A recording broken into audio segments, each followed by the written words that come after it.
ภาพบรรยากาศตลาดสีหอมตอนค่ำคืนพี่น้องมาเที่ยวชมครับบรรยากาศตอนกลางคืนก็จะอยู่ประมาณนี้เนาะตลาดสีหอมในตอนเวลา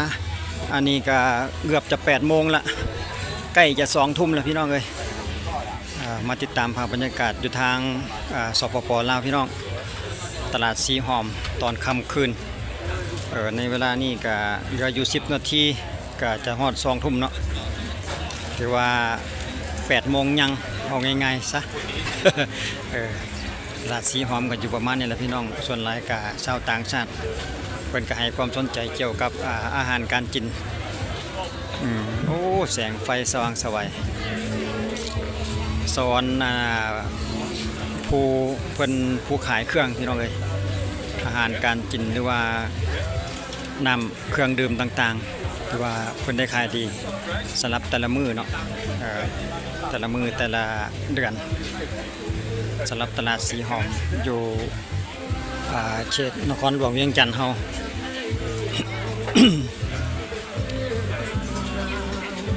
อันใดก็มีอยากชมภาพบรรยากาศไปเรื่อยๆเมื่อกี้ติดเสียงเพลงยับออกมาหน่อยนึงมาทางโซนนี้กับไอ้กุ้งโคโยตี้เพิ่นน่ะกุ้งเต้น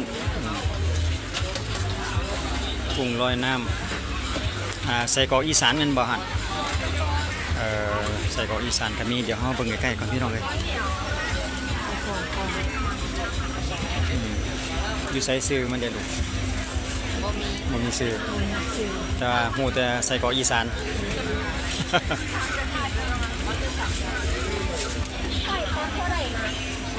เอาจันไหมนั่นแหละหอยแข้งว่ะโลหนึ่ง200,000แต่ว่าเพิ่นเฮ็ดเป็นกับเท่าไหร่อ่ะสร้างเป็นรูเอาบ่แม่นเฮ็ดเป็นกับไว้วะบ่แล้วหอยแข้งโลหนึ่ง200,000พี่น้อง200,000ก็เท่าไหร่200-300กว่าบาทพุ่นแหละ300-400เอามาเบิ่งทางด้านนี้ก่อนพี่น้องหมาล่าเดี๋ยวมาติดตามชมหมาล่าไฟลุก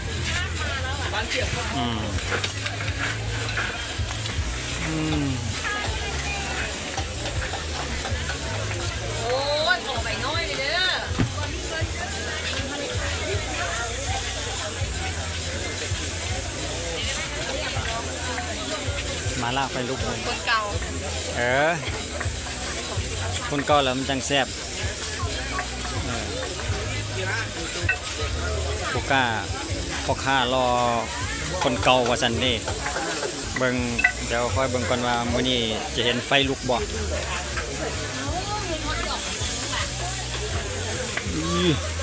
นี่เห็นบ่มาล่าไฟลุกเจ้าเก่าสำหรับ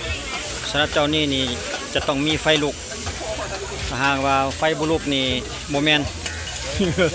ไฟลุกบ่เอาเงินเด้ไฟบ่ลุกบ่เอาเงินเพิ่นว่ายะนั่นแหละมาล่าไฟลุกบ่ผิดหวังสำหรับเจ้าเก่าเจ้าเดิมเจ้าเก่านี่ราคาเก่าบ่เจ้าเก่าราคาเก่าบ่เจ้าก่อนนี่ยังราคาเก่าอยู่กันได้3 มัด 100,000 กิโล3 มัด100,000แต่ว่ามัดหนึ่งละ35,000 กีบเนาะ3 มัดละ100,000ชาวต่างชาติเพิ่นสนใจ10 ใบ35 for 10โอ้เก่งพ่อค้าก็ได้ภาษา 35,000 10 ใบอันถามเพิ่นว่ามักเผ็ดบ่เพิ่นว่าบ่ว่าซั่นฝรั่งมาซื้อหมาล่าหลายอย่างหลายแนวเอามีอย่างนี้ก็มีหลายสีแท้ขนมมันม่วงขนมมันม่วงก็มีบาดนี้พี่น้องมันมีไฟบอกขนมมันม่วง ดี๋ยวไปรอบๆบริเวณพี่น้องเอ้ยเอาภาพบรรยากาศเกี่ยวกับอาหารการกินเดี๋ยวมาทางโซนนี้เบิ่งคือว่าเห็นเขียวๆหมักโมน้ำปั่นซื้อๆเนาะคนแน่นพี่น้องปลาตัวไอนี่พอดีเฮาเพียงขี้แห่เพิ่น บอกสูงๆเว้ยหลายแต่ฝรั่งต่างชาติมักแตงโมหมักโมน้ำผึ้งแสดงว่าหมักโมตัวสีเหลืองฮะเนาะหมักโมน้ำผึ้งส่วนทางด้านนี้มันหยังอันนี้บ่แม่นฝรั่งเล่นคล้ายๆแขกผู้นี้นะลูกชายของข้าพเจ้าเองพี่น้องเอ้ยมีหยังล่ะนี่ลูกเขาเอิ้นอีหยังอยู่ไสป้ายเด้ฮะอยู่ไสป้ายเพิ่น เด้ พิซซ่าญี่ปุ่นวะเสียบไม้บ่แม่นตี้ผู้ใดอ๋ออันว่าอิหยังก็ปังซีดนั่นบ่ปังซีดนั่นวะชื่อเพิ่นโอ้หลายอย่างหลายแนวเบิ่งเทคนิคก่อนพี่น้องเพิ่นจะใส่แก๊สล้นแบบซั่นเนาะเผาซะก่อนไอ้ยาเฮ็ดหลายเทคนิคแท้ ก็ยืดเลย ฮะเอากินหลายวิธีแตกต่างไปเบิ่งเอาหมวกมาทั้งด้านหลังทั้งนี้ก็มันหยังเนาะคือว่าอันน่ะปูสาดปูเสือสอดใส่แต่มีไมโครเวฟอีกมาเบิ่งทางสปป.ลาวพี่น้องเอ้ยว่าเพิ่นเฮ็ดลักษณะใดเพิ่นก็มีแบบนี้คือกันยกตัวอย่างมีหลายเทคนิคนั่นเข้าไปในพุ่นไอ้ยะสุดยอด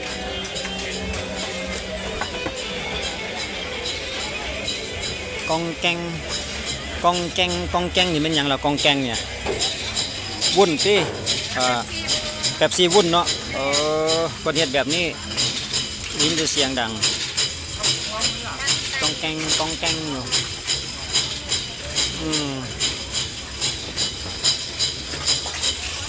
เฮ็ดให้มันเป็นวุ้นว่าซั่นเด้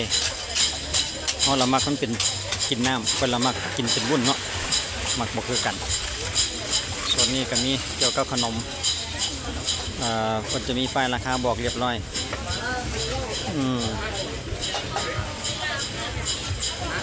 สวยๆงามงามทั้งขนมงามทั้งแม่ค้าขนมงามแม่ค้าก็งามไปนำเอาเลาะเบิ่งกันเด้อเป็นตะฮักแต่ขนมกันมีหลายสีหลายรสชาติมาทางด้านนี้ก็เกี่ยวกับปลาหมึก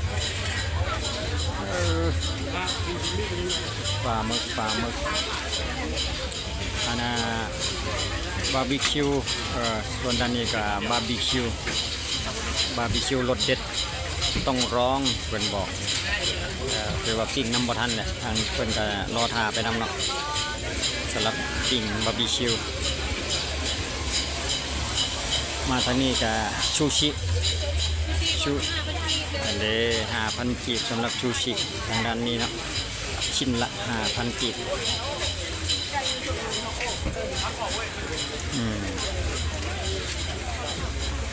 หลายหลากมากแนวกินทางน้ำหวานก็มีน้ำหมากลำไย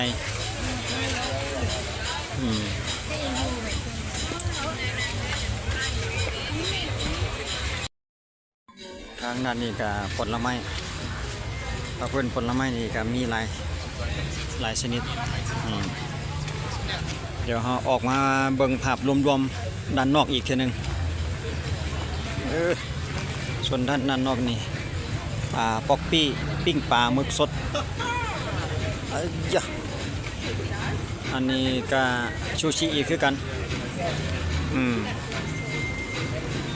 ชูชิให้เบิ่งชูชิก่อนโอ้ดูดกดแซ่บแห้งว่ะ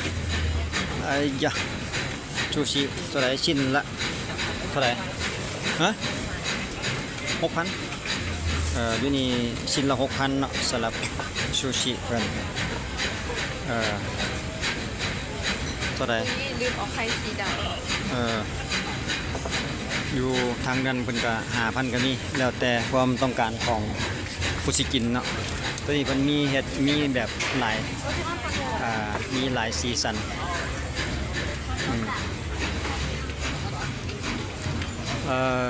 ซูชิเพิ่นบอกว่าบ่มีราคาบอกมีแต่ว่าถามเอาเพิ่นว่า 6,000 กีบ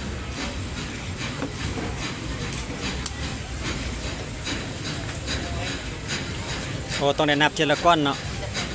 เอาบ่ต้องไปสวนเพิ่นอยู่แล้วเพิ่นจะลืมเท่าไหร่ล่ะนับจังได๋เอาแต่ตัว5กับตัว6โอ้มันหลายราคามันมี5กับ6สมองเพิ่นไล่ต้องใช้เวลาไล่แล้วเนาะจักไล่5จักไล่6จังซี่นะเพิ่นบ่เฮ็ดอัน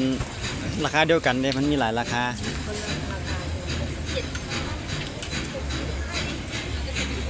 เดี๋ยวเราออกมาเบิ่งภาพโดยรวมทั้งด้านนอกพี่น้องรู้สึกว่ามางวดนี้จะทางจะบ่คือเก่าเด้อเพิ่นปูพี่ตงเรียบร้อยเด้สังเกตเห็นเพิ่นก็อยู่ในช่วงระหว่างการซ่อมแปลงทางเพิ่นกำลังซ่อมแปลงทางใหม่ถ้าหากว่าท่านใดบ่ทันได้มาดนแล้วก็มาสุดนี้จะเห็นเป็นทางแต่ว่าก็อยากซับซ้อนจักหน่อยนึงจะบ่ค่อยสะดวกเพราะว่าอยู่ในช่วงระหว่างการแปลงทางว่าซั่นต่อไปพี่น้องครับโดยรวมทางด้านหน้าของตลาดสีหอมก็ขันมาคำๆก็อยากจะพบความยุ่งยากนิดนึงต้องซอกบนจอดรถเอาไว้ไก่นิดนึงว่าซั่นต่อไปเพราะว่าจุดนี้รถมาบ่ได้โซนอันทางด้านหน้าของตลาดเพิ่นนี่รถจะเข้ามาบ่ถึงเด้อว่าเพิ่นยังซ่อมแปลงทางอยู่ในเวลาค่ำคืนจะอยู่ประมาณนี้กันเพิ่นเฮ็ดแล้วก็สิสะดวกกว่านี้ละไปคิดว่าก็บ่ได้ใหญ่พี่น้องสำหรับตลาดสีหอมน้อยๆแต่ว่าหากเต็มไปด้วยหลากหลายเมนูเกี่ยวกับอาหารการกินมีครบรสทั้งหวานข้าวตามไปด้วยผู้คนหลากหลายวัยและก็ต่างชาติก็หลายพอสมควรบ่น้อยแต่ว่าสังเกตบางอย่างนึงนี่ระหว่างชาวต่างชาติกับลาวเฮานี่อยากว่าซ้ำกันละไปครึ่งตัวครึ่งเฮาเดี๋ยวเบิ่งหน้าตาเพิ่นก็ฮู้เนาะ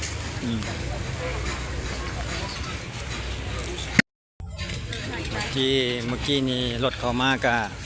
เข้ามาฮอดปากหอมทั้งพูนทั้งไฟแดงเข้ามาบ่ได้แต่ถอยคืนไปจอดไปพูนอีกข้างอีกหอมนึงจังค่อยเข้ามาได้พี่น้องอยู่ในช่วงระหว่างการซ่อมทาง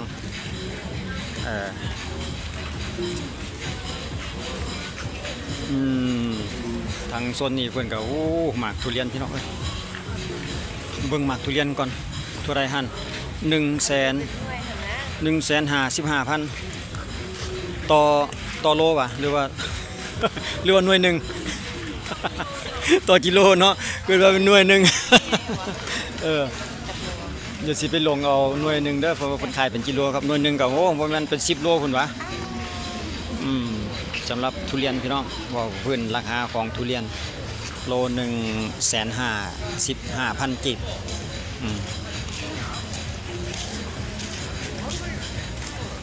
อันนี้แม่นโซนทางด้านหน้าของตลาดสีหอมนี่แหละพี่น้องก็จะอยู่ประมาณนี้เนาะภาพรวมๆพาพี่น้องพาพ่อแม่พี่น้องเที่ยวชมเปลี่ยนบรรยากาศเป็นนำท่ามกลางค่ำคืนของเดี๋ยวเบิ่งนาฬิกาก่อนโมงก่อน8 โมงปลายแล้วพี่น้อง8 โมงกลางคืน8 โมงปลายแล้วแต่ว่าการสังเกตเห็นผู้คนมาจับจ่ายก็ยังหนาแน่นอยู่พอสมควรย่างไปหอมใดซอยใดก็เต็มไปด้วยผู้คนมาจับจ่ายเกี่ยวกับอาหารการกิน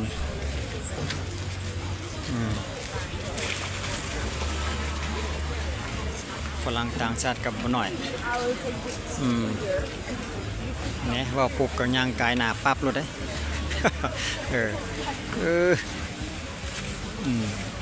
เอาก่อนที่จากไปกะย่างสักๆเบิ่งแนวกินแซ่บๆอีกทีนึงพี่น้องตอนนี้ก็บ่ทันได้กินข้าว เฮ็ดอันใดก็ห้วยอื่นน้ำลายเป็นน้ำมันแหละเพราะว่าอยากเข้าได้แล้วนั้นในเวลานี้ก็ได้อืม ใช่